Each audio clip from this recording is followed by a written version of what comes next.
نے فرمایا کہ میرے ساتھ کوئی محرم نہیں ہے تو میں کیا 92 کلومیٹر سے کم یا اس سے زیادہ اپنی ہی گاڑی میں کوئی سفر کر سکتی ہوں کہ نہیں؟ دیکھیں، اپنی یا پرائی گاڑی کا مسئلہ نہیں ہوتا۔ 92 کلومیٹر ایک اندازہ ہے، مدت شرعیہ کہلاتی ہے، یعنی مسافت شرعیہ ہے کہ جس میں آپ اتنی دور اکیلی سفر نہیں کر سکتی۔ نبی کریم صلی اللہ علیہ وسلم نے منع فرمایا، تو لہٰذا اپنی گاڑی میں بھی نہیں جا سکتی۔ اگر جانا چاہیں تو کسی نہ کسی محرم کو ساتھ لے کر جائیں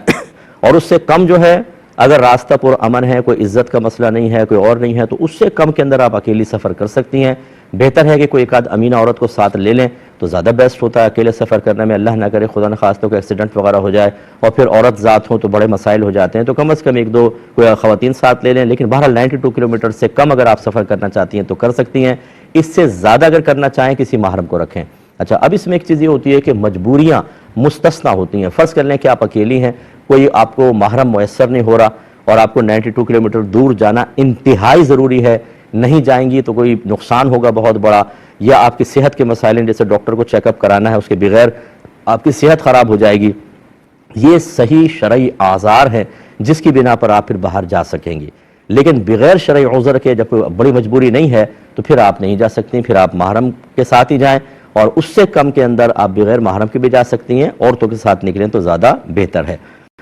یہ کہتے ہیں کہ جو دیر سے آ کے شامل ہوا امام صاحب کے ساتھ کوئی نمازی، پھر امام کو سردہ صاحب لاحق ہوا، آخر میں وہ سلام پھیر کر سردہ صاحب کریں گے، تو یہ جو دیر سے شامل ہوا یہ بھی سلام پھیرے گا کہ نہیں پھیرے گا؟ تو پھیرنے میں کوئی حرج نہیں ہے، یہ سلام پھیرے، کیونکہ یہ نماز سے باہر نکلنے کا سلام نہیں ہوتا، بلکہ نبی کریم صلی اللہ علیہ وسلم کا ایک طریق ہے کہ آپ نے سلام پھیرا اور دو سجدے فرمائے۔ امام شافعی اس لیے فرماتے ہیں کہ سلام نہیں پھیرا جائے گا، سجدے کیے جائیں گے، کیونکہ سلام سے تو انسان نماز سے باہر ہو جاتا ہے۔ ہم یہ کہتے ہیں کہ چونکہ اس کا ثبوت حدیث سے ہے تو گویا کہ یہ خلاف قیاس مسئلہ ہے، خلاف عقل مسئلہ ہے، لیکن چونکہ نبی کریم نے ایسے ہی کیا کہ سلام پھیر کر پھر دو سجدہ صاحب کی، اس کا مطلب یہ سلام نماز سے باہر نہیں کرے گا، اس لیے مسبوق بھی ساتھ سلام پھیر کر اور سجدہ صاحب کرے اور نماز کو اپنے کنٹینیو رکھے۔ خاتون نے فرمایا، ہماری والدہ ہیں، انہوں نے یعنی والدہ کی مثل ہی ہیں، 82 اولڈ ہیں، یہ کہتی ہیں کہ پیشاب کی بوتل وغیرہ ان کو لگی ہوئی ہے اور 1-1.5 گھنٹے میں اس کو صاف کرنا ہوتا ہے، نماز کا کیا حکم ہوگا؟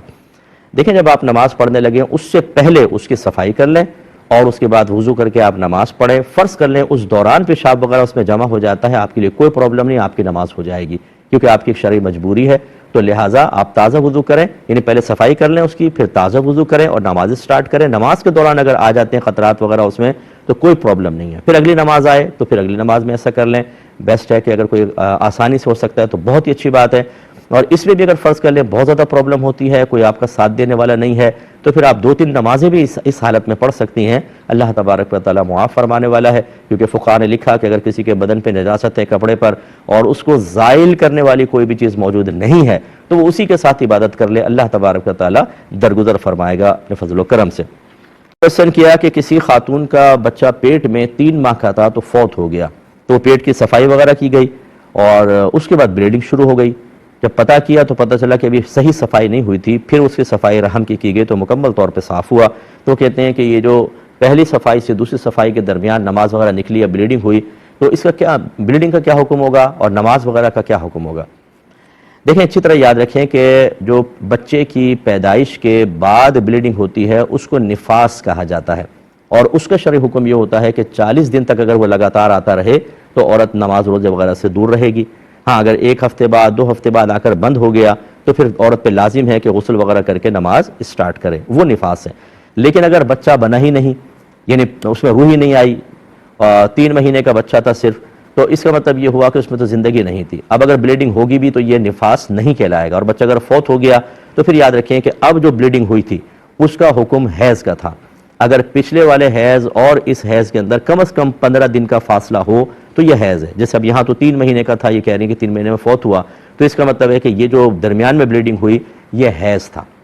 اور اس میں اگر وہ عادت ہے ان کی مثال کے طور پہ 5 دن حیض آتا ہے اور یہ بلیڈنگ آگے بڑھ گئی، 10 روز سے آگے نکل گئی، تو 5 دن حیض، باقی بیماری کا خون تھا، 5 دن نماز نہیں پڑھنی تھی، باقی دن ان کو پڑھنی تھی۔ اگر نہیں پڑھی تو اللہ کی بارگاہ میں توبہ کریں، کیونکہ مسئلہ کیوں نہیں سیکھا، اور ان نمازوں کی قضا ہوگی، یعنی 5 دن سے آگے، یعنی جو مخصوص دن ہوتے ہیں عورت کی عادت کے اس میں معاف ہوگا، باقی کے اندر ہوگا۔ اور اگر فرض کر لیں کہ پورے 10 دن ان کی کوئی عادت مخصوص نہیں ہے، 10 دن تک حیض چلتا رہا یا 10 دن یہ عادت ہے، تو پھر 10 دن تک معاف، اور اس کے بعد جو ہے وہ استحاضہ یعنی بیماری کا خون ہے، ان کو نماز وغیرہ پڑھنی چاہیے تھی۔